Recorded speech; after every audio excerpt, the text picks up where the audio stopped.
আসসালামু আলাইকুম। আমন্ত্রণ জাগো স্পোর্টসে, সঙ্গে আছে আমি আফরিন সুমনা। শুরুতেই জানিয়ে দিচ্ছি সংবাদ শিরোনাম।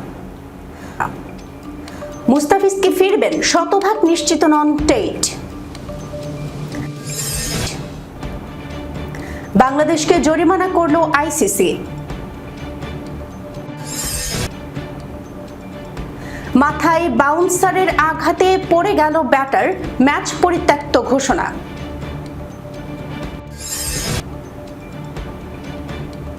ডোপ টেস্টে পজিটিভ, তদন্তের মুখে পাকিস্তানি ক্রিকেটার।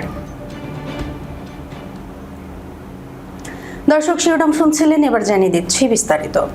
পায়ে হালকা অস্বস্তির কারণে মিরপুরে প্রথম 2 ওয়ানডেতে খেলতে পারেননি মুস্তাফিজুর রহমান। এরই মধ্যে তাকে বিশ্রাম দেওয়া হয়েছে সামনের টি-20 সিরিজ থেকেও।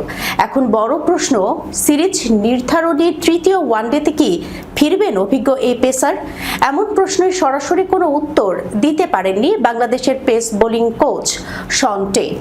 ম্যাচের আগের দিন সংবাদ সম্মেলনে মুস্তাফিজের একাদশে ফেরার বিষয়টি টিম ম্যানেজমেন্ট ও নির্বাচকদের হাতে ছেড়ে দিয়েছেন তিনি। নিউজিল্যান্ডের বিপক্ষে প্রথম ওয়ানডেতে খেলা কথা ছিল মুস্তাফিজের, কিন্তু ম্যাচ শুরুর আগে ওয়ার্ম আপ করার সময় হঠাৎ পায়ে অস্বস্তি অনুভব করেন তিনি। তাই টসের ঠিক আগে মুস্তাফিজকে বাদ দিয়ে শরীফুল ইসলামকে একাদশে ফেরায় বাংলাদেশ।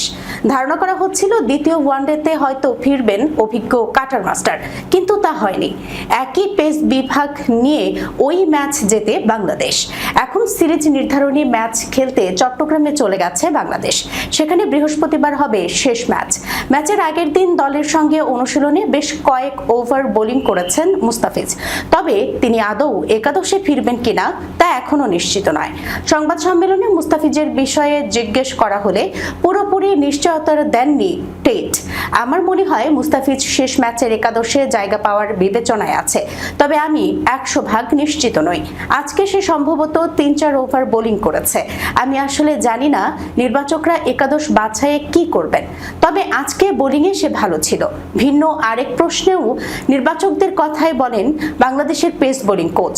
আজকে সে বোলিং করেছে এবং আমি যতটা জানি বোলিংয়ের পরও তার অবস্থা বেশ ভালো ছিল। তো এখন আসলে নির্বাচকরা কি সিদ্ধান্ত নেবে সেটি তাদের উপর, আমি আসলে জানি না। চট্টগ্রামের বীরশ্রেষ্ঠ শহীদ flight lieutenant Motiur Rahman cricket স্টেডিয়ামে বৃহস্পতিবার বেলা 11টায় শুরু হবে শেষ ওয়ানডে।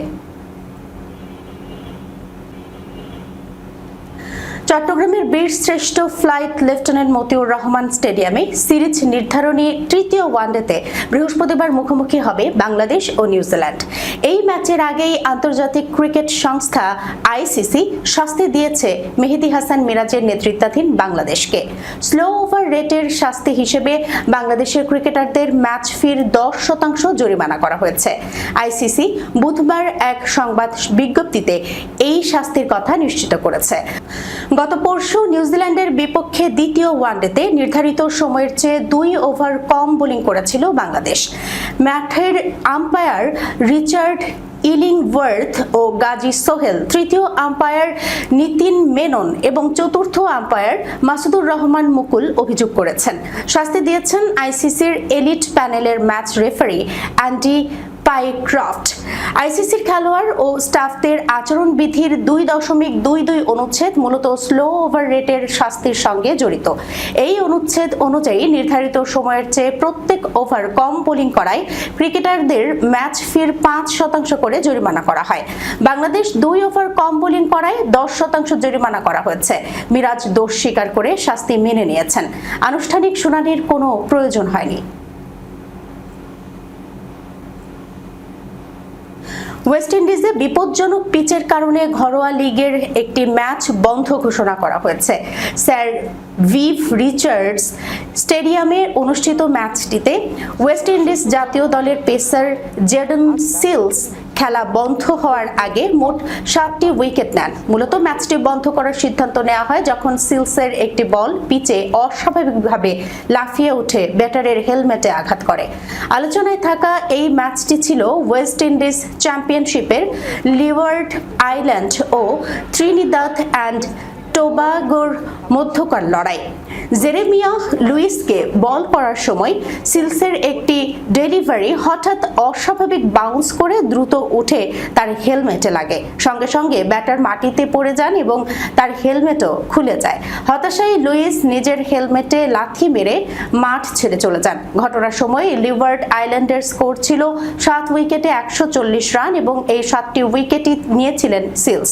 পরে লুইসকে কনকাশন পরীক্ষার জন্য হাসপাতালে নেওয়া হয় এবং তার অবস্থা স্থিতিশীল বলে জানানো হয়েছে। ক্রিকেট ওয়েস্ট ইন্ডিজ এক বিবৃতিতে জানায়, স্যার ভিভ রিচার্ডস স্টেডিয়ামের বিপজ্জনক পিচ পরিস্থিতির কারণে ম্যাচটি ড্র ঘোষণা করে পরিত্যক্ত করা হয়েছে। বিবৃতিতে বলা হয়, ম্যাচের তৃতীয় দিনের প্রথম সেশনে পিচের আচরণ নিয়মিত ও অনির্দিষ্ট হয়ে ওঠে, যা খেলোয়াড়দের নিরাপত্তা নিয়ে গুরুতর উদ্বেগ সৃষ্টি করে। এ সময়ই জেরেমিয়া লুইস আঘাত পান। অনফিল্ড আম্পায়াররা যখন মনে করেন যে খেলা চালিয়ে যাওয়া বিপজ্জনক বা অযৌক্তিক, তখন নিয়ম অনুযায়ী খেলা বন্ধ করতে হয় এবং ম্যাচ রেফারির সঙ্গে আলোচনা করা হয়।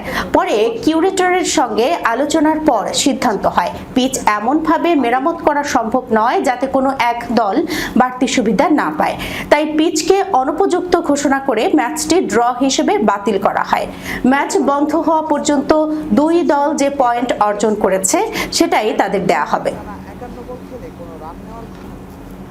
পাকিস্তান জাতীয় দলের অভিজ্ঞ অলরাউন্ডার মোহাম্মদ নেওয়াজের বিরুদ্ধে ডোপ টেস্টে পজিটিভ হওয়ার অভিযোগ উঠেছে। দেশটির সংবাদ মাধ্যম জিও সুপার নিউজের প্রতিবেদন অনুযায়ী ইতিমধ্যেই এই তারকা ক্রিকেটারের বিরুদ্ধে তদন্ত ও শাস্তিমূলক ব্যবস্থা গ্রহণের প্রক্রিয়া শুরু করেছে পাকিস্তান ক্রিকেট বোর্ড। চলতি বছর শ্রীলঙ্কায় অনুষ্ঠিত টি-20 বিশ্বকাপের সময় নেওয়াজের নমুনা সংগ্রহ করা হয়েছিল। সেই নমুনায় নিষিদ্ধ মাদকদ্রব্য পাওয়ার বিষয়টি পিসিবিকে আনুষ্ঠানিকভাবে জানিয়েছে আন্তর্জাতিক ক্রিকেট কাউন্সিল। আইসিসির তথ্যের ভিত্তিতেই পিসিবি তাদের অভ্যন্তরীণ ডিসিপ্লিনারি প্রক্রিয়া শুরু করেছে। এই তদন্তের সরাসরি প্রভাব পড়েছে নেওয়াজের পেশাদার ক্যারিয়ারে। ইংল্যান্ডের ঘরোয়া টি-20 টুর্নামেন্ট টি-20 ব্লাস্টে খেলার জন্য কাউন্টি দল হিসেবে সাথে চুক্তিবদ্ধ হয়েছিলেন তিনি। 26 মে থেকে শুরু হয়ে যাওয়া এই আসরের জন্য পিসিবি তাকে এনওসি দিলেও তদন্ত শুরু হওয়ায় সেই চুক্তি এখন বাতিল হয়ে গেছে। চলতি মৌসুমে তাকে আর ইংল্যান্ডের মাঠে দেখা যাবে না।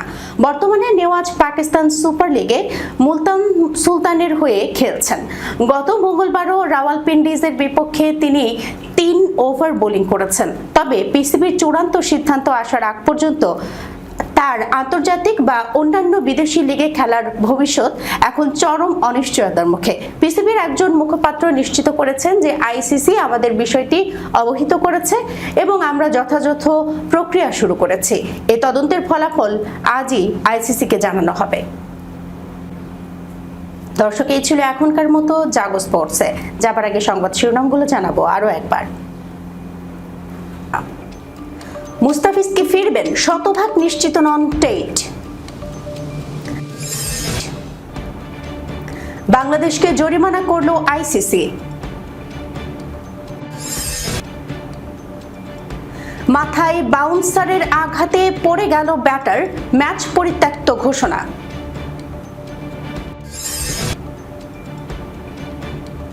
ডোপ টেস্টে পজিটিভ, তদন্তের মুখে পাকিস্তানি ক্রিকেটার।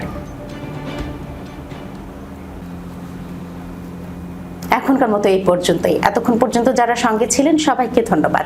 আল্লাহ হাফেজ।